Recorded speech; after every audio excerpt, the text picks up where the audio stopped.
Buenas tardes a todas y todos.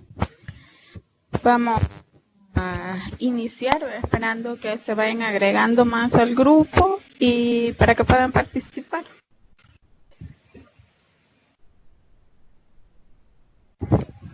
Bueno, mi nombre es Jessica Hernández, soy la tutora del grupo. Este día pues vamos a empezar hablando un poco de lo que es el conflicto político-militar de los acuerdos de paz en El Salvador.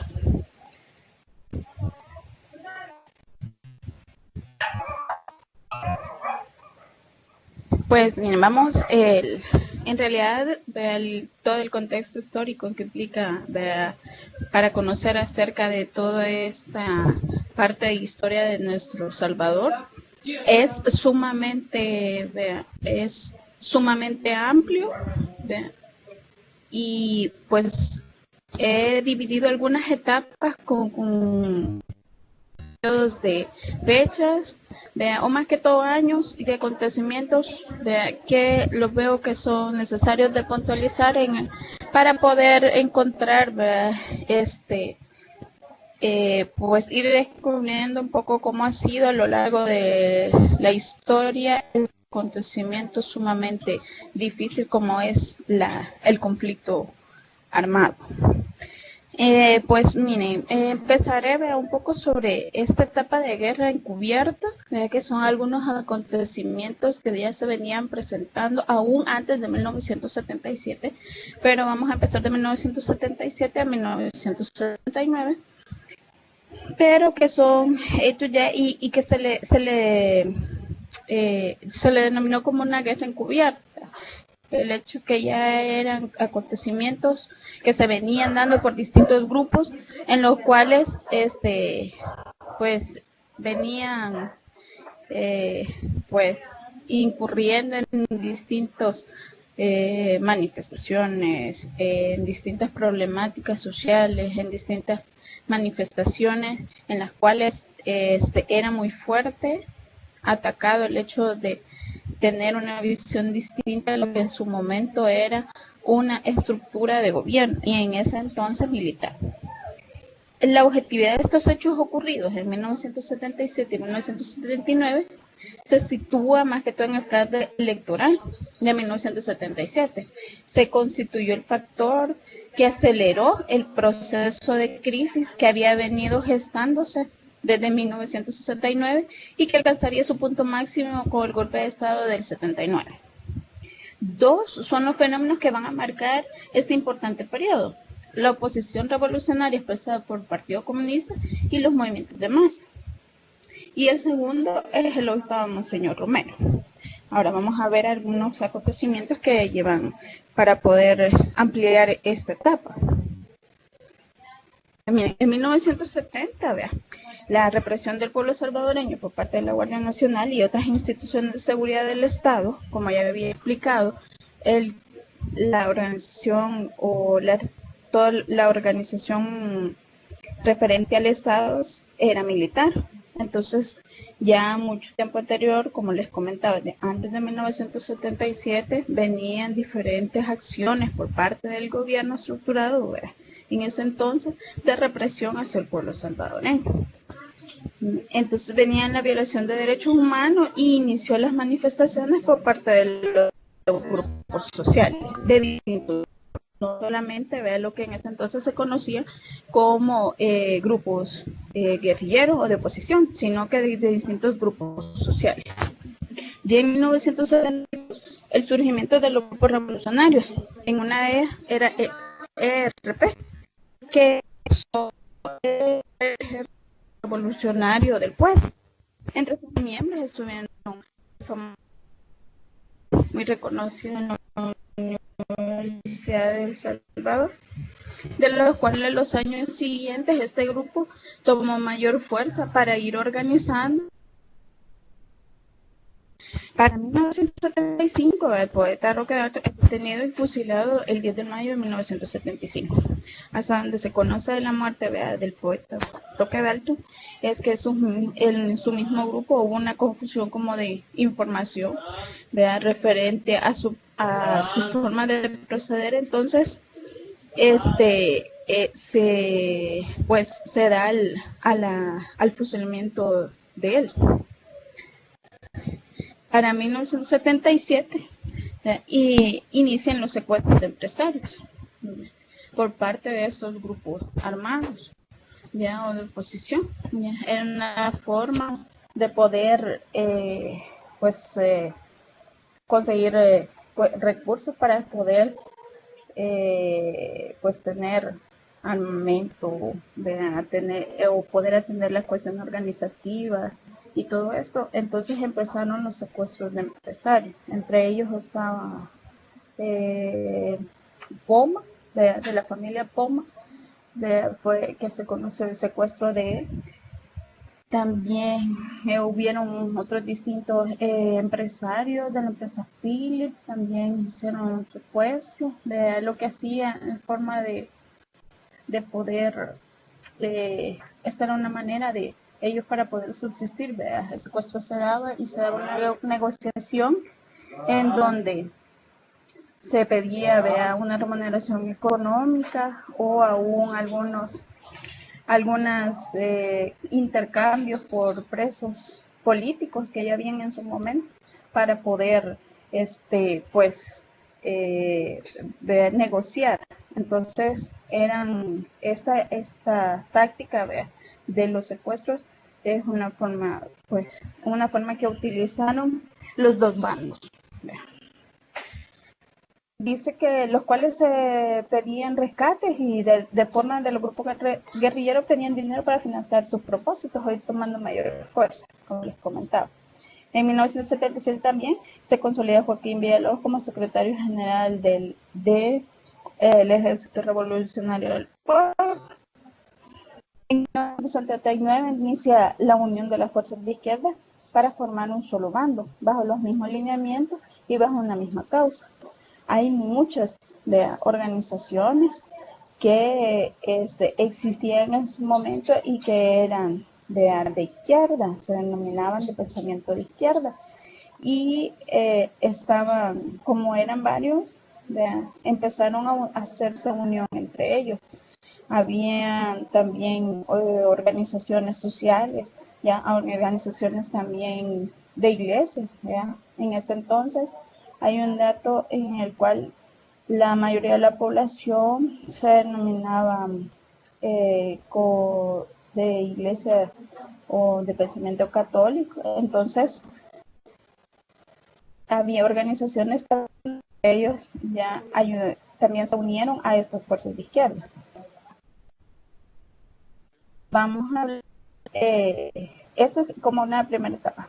Empieza otra etapa de 1980, que habla del progreso inmediato, porque todavía estamos hablando de sucesos previos a la guerra en sí. Los bandos están claramente configurados, porque ya se conocían quiénes eran los bandos, tanto de izquierda y de derecha, o los bandos militares, pero no bajo una lógica de centralización y coordinación. Algo se caracteriza en el periodo son la irregularidad y la aceleración evolucionaria hacia la guerra total. El gobierno aplica la reforma agraria con un enfoque insurgente.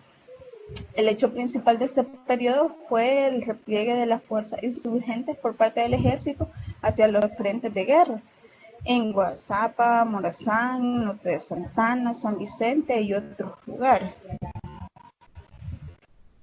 Ya en 1980, firman un pacto de unión de los miembros, como en la última etapa que veníamos viendo.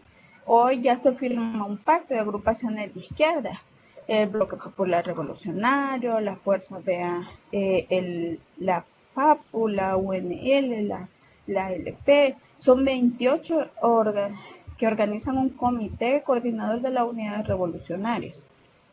Todas estas organizaciones tienen que ver con distintos sectores de la sociedad en su momento. En 1980, el asesinato del Procurador General de los Pobres. La Procuraduría General de la República en aquel entonces era conocida como la Procuraduría General de los Pobres, o que fue el doctor Zamora Rivas. También en 1980 inician las masacres por parte de la Guardia Nacional, una de ellas en el río Zumpul, El acto pues cobarde y reprochable que hoy en día en la cual se deja alrededor de 300 campesinos asesinados. La táctica de este ataque de la Guardia Nacional fue aquel de que decían que era un campo de concentración de la guerrilla en donde se estaban dando tácticas para poder hacer un mayor grupo, ¿verdad?, de izquierda para enfrentarlos en su momento, ¿verdad?, a la guerra que ya se veía venir, cosa que no era así. En 1980, pues la Junta Revolucionaria de Gobierno ordena una intervención militar a la Universidad de El Salvador, que posteriormente la mantiene cerrada por 4 años. Pues también ya en 1980 se funda el FMLN, el Frente Paramount para la Liberación Nacional, el 8 de octubre de 1980. Para el 81 inician operaciones Radio Venceremos, uno de los medios de transmisión utilizados por la guerrilla para propagar su causa y el mensaje del pueblo salvadoreño. Para el 81 se constituye un nuevo partido político, Alianza Republicana Nacionalista Arena. El partido fundado por empresarios de nombre, de los cuales por medio de la creación del partido político buscan defender sus intereses. Para 1981, acuérdense que ya estos sucesos son realmente confrontativos ya. Entonces, hay varias masacres, ¿verdad?, que se propiciaron en distintos lugares del país, y por eso parece, ¿verdad?, la masacre de Surpúbel y la del Mozote, ¿verdad?, que fue, en el caso del Mozote, es un acto realizado por el batallón Atlacat, que masacró alrededor de 1000 personas en la zona del norte por el departamento de Marzán. Muy bien, hasta el momento, ¿verdad?, quisiera saber si tienen alguna perdón.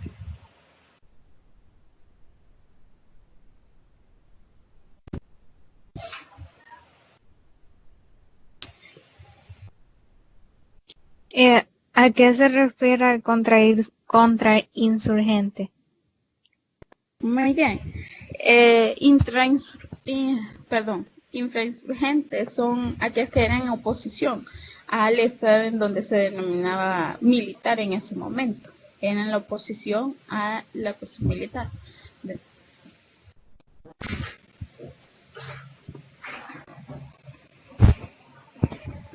¿Algún comentario o pregunta?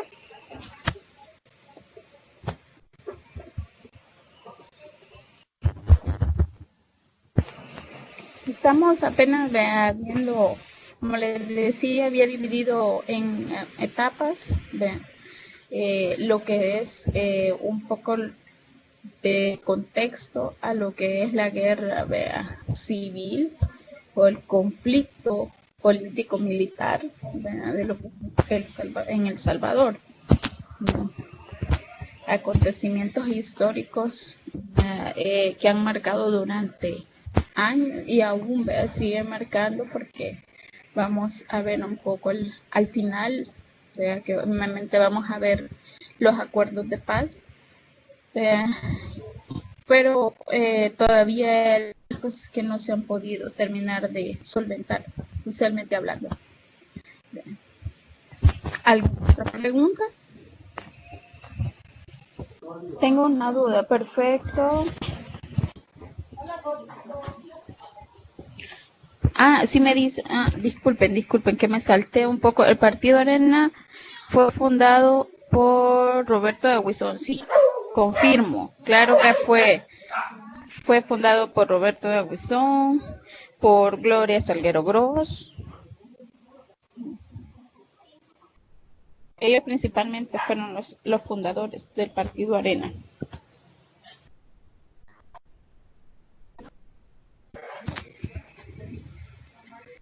En el año de 1981, sí.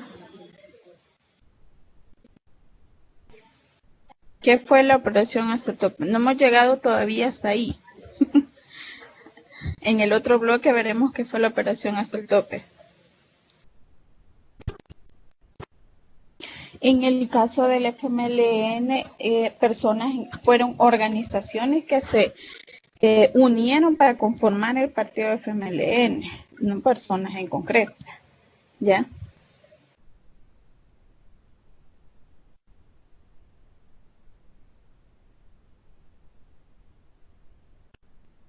¿Cuál era principalmente el FMLN si llegaba al poder y derrocaba al ejército? ¿Qué forma de gobierno querían implementar? Vaya, mire. Lo que pasa es de que al conformarse ya dos partidos totalmente con ideología diferente, tanto el FMLN una ideología de izquierda y el partido Arena con una ideología de derecha, ya tienen sus metas y sus objetivos claros. Son dos ideologías totalmente distintas. Más que llegar a lo que pasa es de que no solo era el hecho de que, acuérdense que todos los acontecimientos que se venían dando socialmente era una represión hacia el pueblo. Entonces, era, aparte de, obviamente, cambiar como el estilo de gobierno que se estaba haciendo, porque no solo era el hecho de derrocar, sino cambiar la estructura del gobierno en el que estaba en ese momento, porque era militar, y todas los procesos electorales que se habían intentado hacer anteriormente todos habían sido fraudulentos, entonces no se había podido concretizar el hecho de cambiar esta estructura, y esa estructura de gobierno que había era lo que hacía que las condiciones de exclusión, de pobreza, ¿ya?, de marginación se fuera socavando aún más en la estructura, en el pueblo salvadoreño.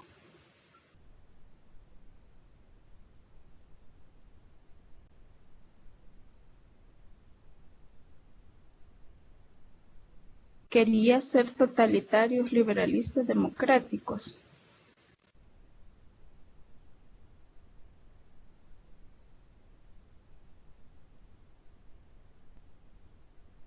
Pues, dentro de su ideología, claro que estaba el hecho de ser democrático, pero... Y estas son las primeras dos etapas que vimos. Una tercera y cuarta, que es la etapa de constitución de frentes de guerra y de expansión, que estamos hablando de enero del 81 a marzo del 84. Bien, pues empezamos diciendo que el desenlace de la ofensiva final, ¿verdad?, que me preguntaban, del 10 de enero del 81, se buscaba el triunfo sobre el gobierno y el ejército. ¿Verdad? Abre una etapa caracterizada por la consolidación de las frentes de guerra y expresamos en el diálogo una negociación del FMLN y el FDR como fuerzas políticas, lo cual otorga a la guerra un giro diplomático. Se celebran las primeras elecciones de competencia electoral sin partido político. Estos fueron acontecimientos, ¿verdad?, que fueron bastante impactantes dentro del pueblo salvadoreño, porque si bien habían elecciones, todas se habían denominado fraudulentas. No se había podido consolidar el hecho que si hubiera una elección de presidente para la República. Otro rasgo de esta etapa son los grandes operativos militares, así como la confrontación de un gobierno de unidad nacional entre el PDC, el PCN y Arena.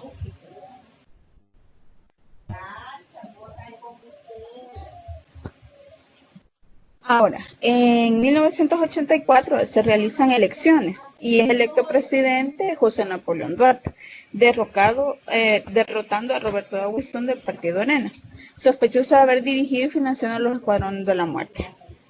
Para ese mismo año también se dan los secuestros de alcaldes de todo el país, los cuales la mayoría terminaron asesinados. Tanto les decía, los dos bandos, propiciaron, realizaron e hicieron este tipo de acciones, tanto de presión de uno del otro para poder subsistir en el caso de algunos y los otros como medida de presión para poder hacer intercambios. También en ese mismo año inician las primeras negociaciones entre el gobierno y la guerrilla, la cual se da la primera ronda de negociación en La Palma, Chalatenango y unos meses después la ronda de Ayagualo. Para 1986, los grupos guerrilleros se concentraron en las zonas de mayor elevación en nuestro país, como lo son los cerros y los volcanes, y mantienen comandos urbanos en las zonas urbanas de las ciudades más importantes de nuestro país. Bueno, voy a hacer mención aquí que algunos ya han escuchado quizás o tienen familia que pertenecieron a alguna de las dos partes y han escuchado un poco lo que ha sido pues en esta lamentable parte de la historia de nuestro país.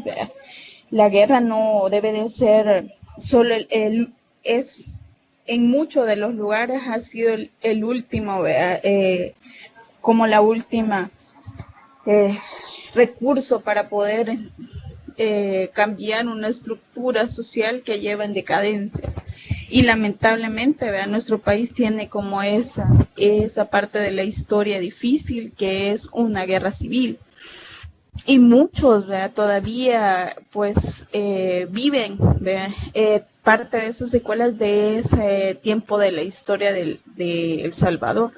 También muchos han podido también constatar el hecho que se tienen familias que suben a alguno de los dos bandos, su forma de proceder, su forma de cómo pues sobrevivir a esa parte tan difícil del contexto histórico.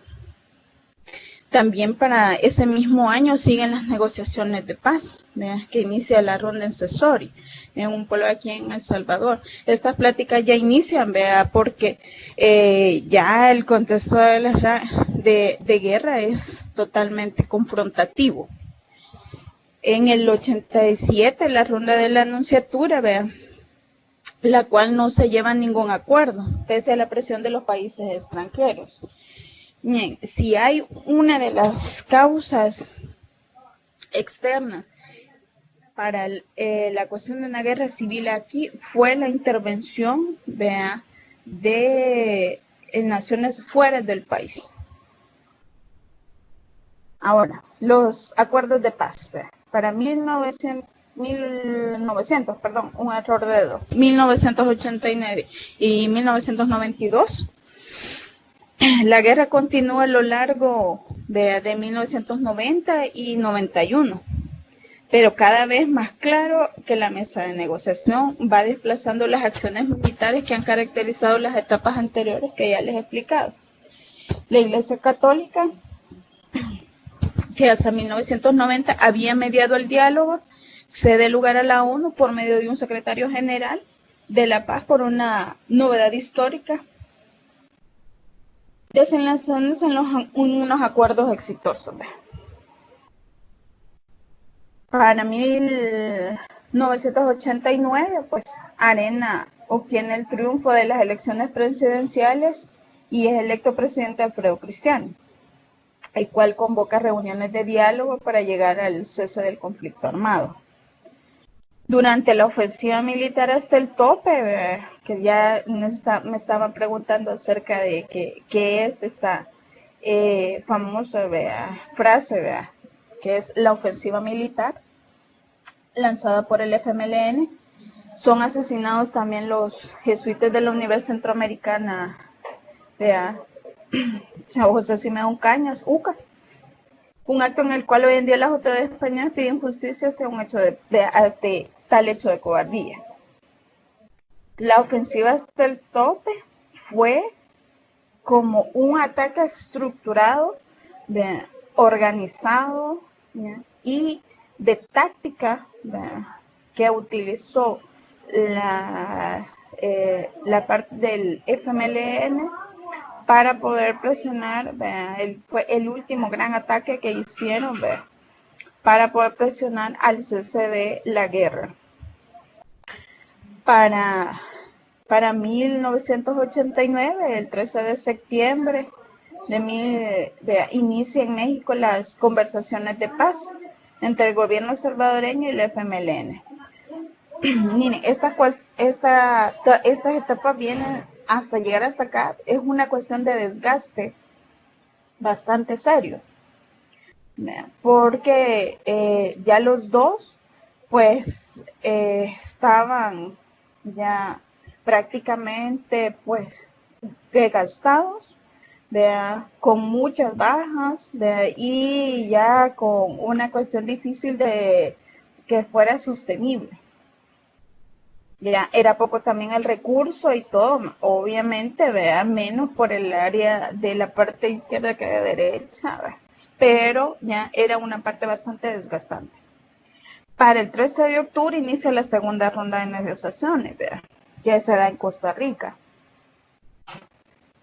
Hay que notar también que la cuestión de las negociaciones de los acuerdos de paz, no se dan en el área, aunque se empiezan algunas pláticas acerca de poder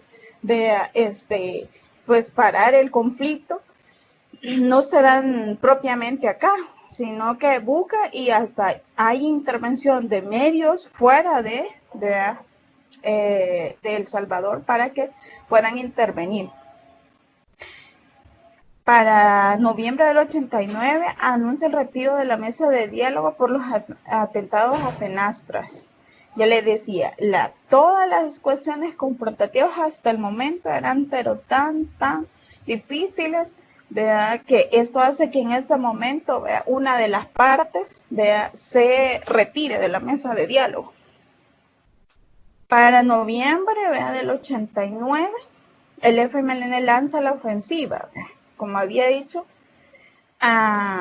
en una parte ya, la misión de esta ofensiva era tomar el poder de la ciudad capital de San Salvador, y también se vieron presionados ante el debilitamiento de la URSS, y un acontecimiento fuera de, pero que influyó también acá, y que también ejerce presión al gobierno para demostrar la capacidad de lucha de su fuerza militar. Para 1990, el 13 de enero, el presidente Cristiano da a conocer los nombres de 9 militares involucrados en la masacre de los jesuitas y 2 de sus empleadas, buscando satisfacer las demandas y la presión internacional. Bueno, como les venía comentando, habíamos quedado por acá. Pues, ya como les mencionaba, para llegar a estos acuerdos de paz, estas negociaciones, estas pláticas, tuvieron que ser mediadas por organismos fuera, como les explicaba en la etapa, en la introducción a esta etapa. Hasta el momento la Iglesia Católica había sido la mediadora de este tipo de acontecimientos, o este tipo de situaciones para poder negociar un cese a la guerra. Pues mire, para 1990, el presidente Cristiani da a conocer los nombres de 9 militares involucrados en la masacre de los jesuitas, 2 de sus empleados buscando satisfacer las demandas y la presión internacional. ¿Por qué es tan relevante la cuestión de esta masacre de los jesuitas? Y también vimos el asesinato de Monseñor Romero. Fue el hecho de que, como les decía, la Iglesia Católica fue la mediadora en muchos de los aspectos, y también fue parte con respecto, les decía yo, el FMLN fue fundada por distintas organizaciones que hicieron una sola unión. En un primer momento, como no existían propiamente identificados por una parte de derecha y otra de izquierda, en la parte de la izquierda fueron distintas organizaciones que se unieron para conformarlo. Y entre ellas habían también grupos que eran pues parte de la Iglesia Católica que abonaron a esta unión posteriormente. En el caso de la masacre de los jesuitas, miren que ellos fueron parte de una oposición a lo que era el Estado militar, que estaba conformado en ese momento y que regía el Estado, prácticamente era el encargado de gobernar el país. Entonces, ellos eran los que pues daban sus opiniones respecto a lo que estaba pasando y a lo injusto de las situaciones que se presentaban para poder pues dar una visión distinta a lo que está de esa confrontación que se estaba viviendo. Ellos, en el caso de ellos, muchos de ellos eran pues economistas, psicólogos, sociólogos.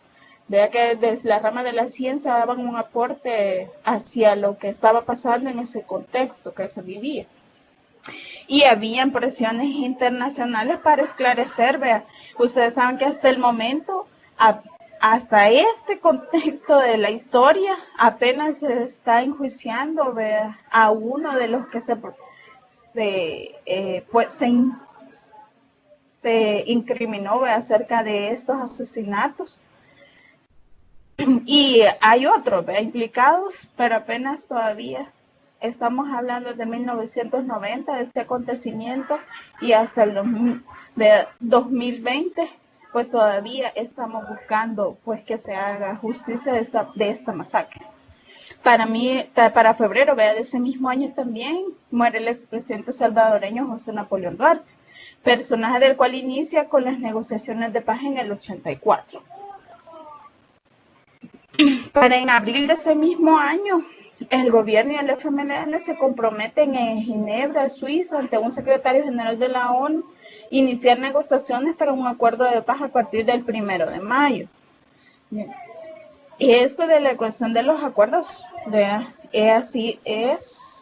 aún pienso yo, o aún la historia todavía nos sigue marcando que a pesar de que es un acuerdo muy vigente, todavía hay cosas en cuestión de reparación, de justicia, que no se han terminado de solventar. Para mayo de ese mismo año inicia el diálogo entre el gobierno salvadoreño y el FMLN en Caracas, Venezuela, el cual llegan acuerdos para negociar el fin de la guerra civil. Para el 26 de julio de ese año, el gobierno y el FMLN emiten un acuerdo en San José sobre el tema de los derechos humanos. Y meses después, el presidente Alfredo Cristiano ofrece el cese al fuego unilateral de las Naciones Unidas, siempre y cuando el FMLN tome la misma decisión. O sea que los dos bandos rotundamente dejan en las armas. A eso se refiere. Para el 27 de abril del 91 se firmó el acuerdo en Ciudad de México, donde se dieron por finalizadas las negociaciones en lo que respectaba a tendencias de tierra y se incluyeron reformas constitucionales de orden judicial, militar, electoral y de derechos humanos. Para el 25 de septiembre de ese año, el secretario general de las Naciones Unidas, quien logró sentar en Nueva York, llegaron al acuerdo de la creación de una comisión denominada COPAS. Esa organización pues iba a ser donde COPAS iba a ser la encargada pues, de velar sobre la cuestión de estos acuerdos de paz. En el 92, el 16 de enero, se firman entonces los acuerdos de paz en la ciudad de Chapultepec, México, un acto que culminó con la guerra de 12 años, en el cual dejó devastado un país, el cual hoy en día lucha por salir adelante y hoy en día las nuevas generaciones seguimos viviendo los estragos que dejó ese conflicto en nuestro país.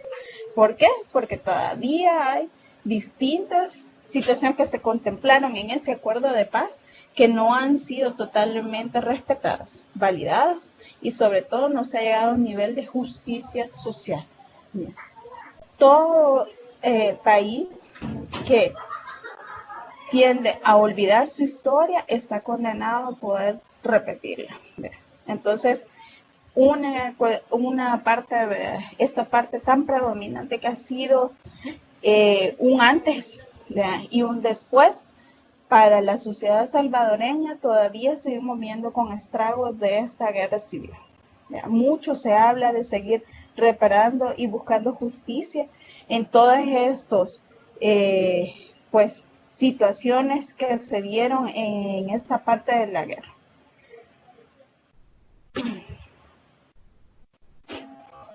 Pues, ¿tienen preguntas? ¿Comentarios?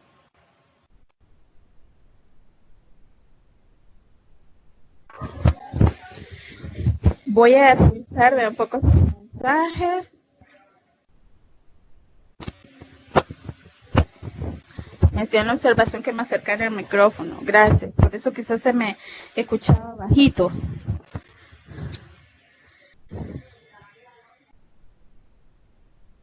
¿Comentarios? ¿Ustedes también conocen acerca de esta parte de la historia? Si en algo los he confundido, no hay ningún problema. Me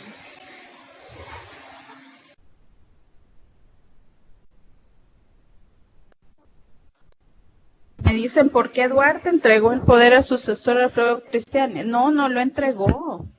Ya llegó el tiempo y de ahí el sucesor fue Cristiani, no es que entregó.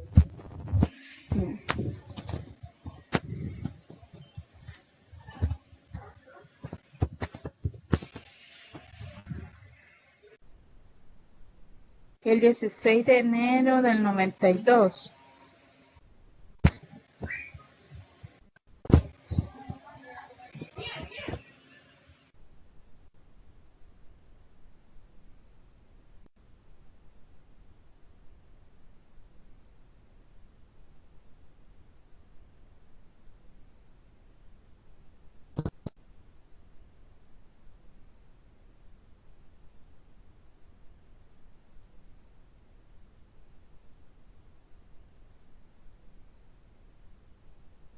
Si alguien tiene algún comentario, de cáncer murió Duarte. No tengo ese dato, fíjense, pero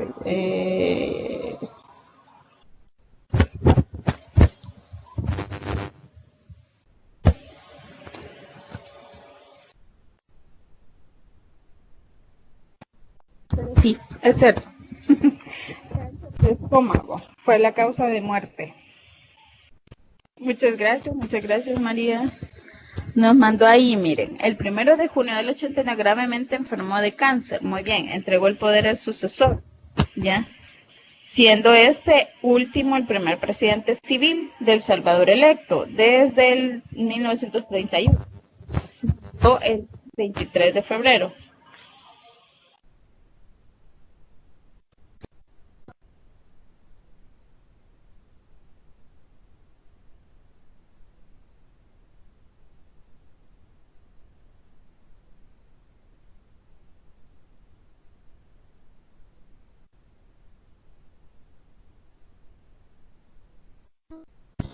El 16 de enero se firmaron, de 1992 se firmaron los acuerdos de paz.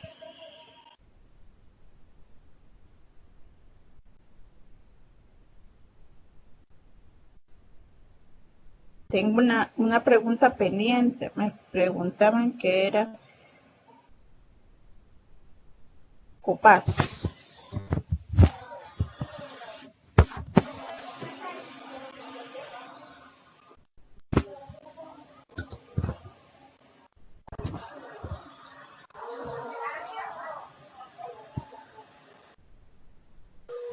COPAS fue parte de un grupo en donde habían representantes de la Fuerza Armada, del FMLN.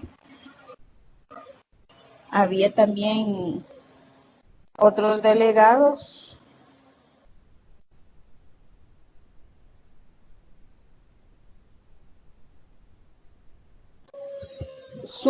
El objetivo de COPAS era velar que los acuerdos de paz es la función principal de COPAS.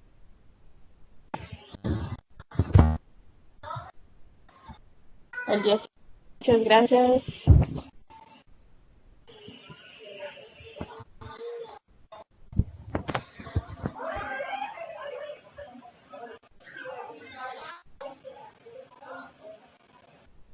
¿Algún otro comentario o pregunta?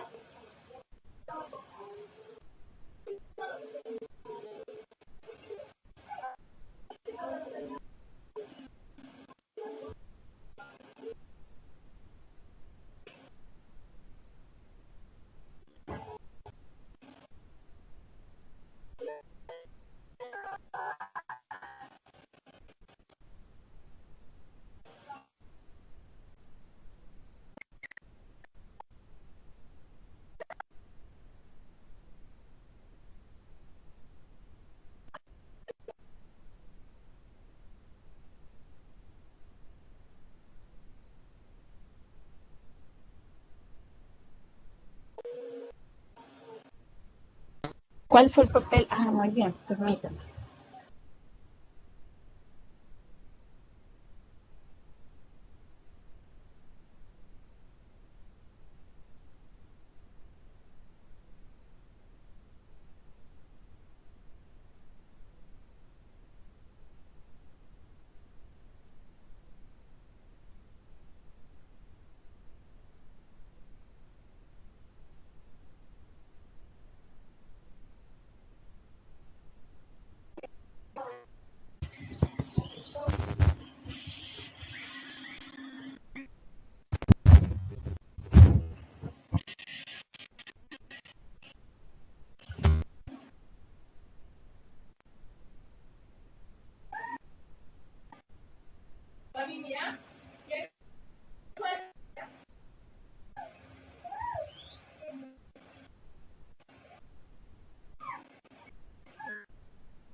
¿Algún otro comentario? Pregunto.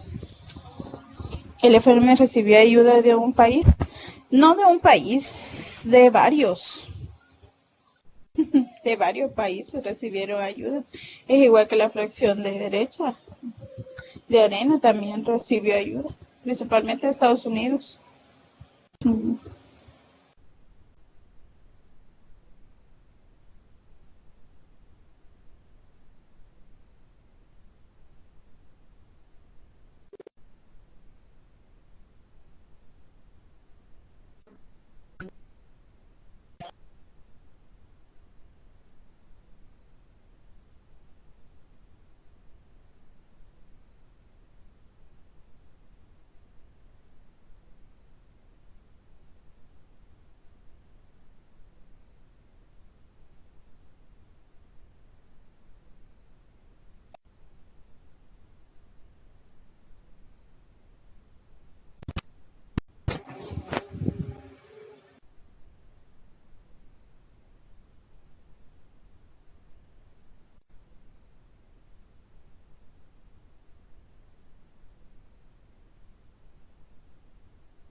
Pregunta Copaz.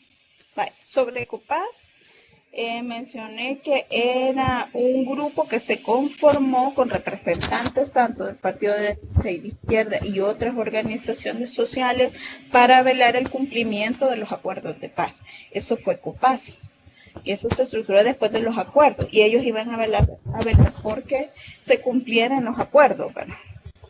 Eso era Copaz. De ahí me preguntaban, ¿el FMLN recibió ayuda de un país? Sí, de varios países. Y acuérdense que en ese la ideología de izquierda, vea, en ese momento había otros países que estaban en esa sintonía, entonces también esos países apoyaron de distintas formas al partido del FMLN, al igual que Arena también recibió ayuda de otro país, principalmente de Estados Unidos. Eso acabo de mencionar.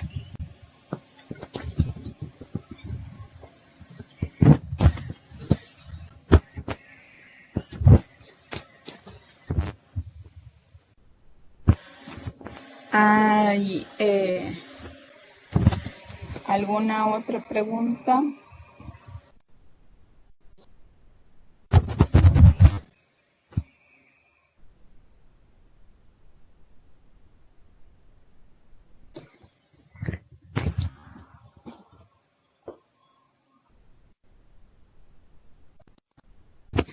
La URSS, disculpen, había leído cuál fue el papel de la URSS en el conflicto armado y qué era la URSS. La URSS fue la Unión Soviética, oficial llamada la Unión Soviética, la República Socialista Soviética.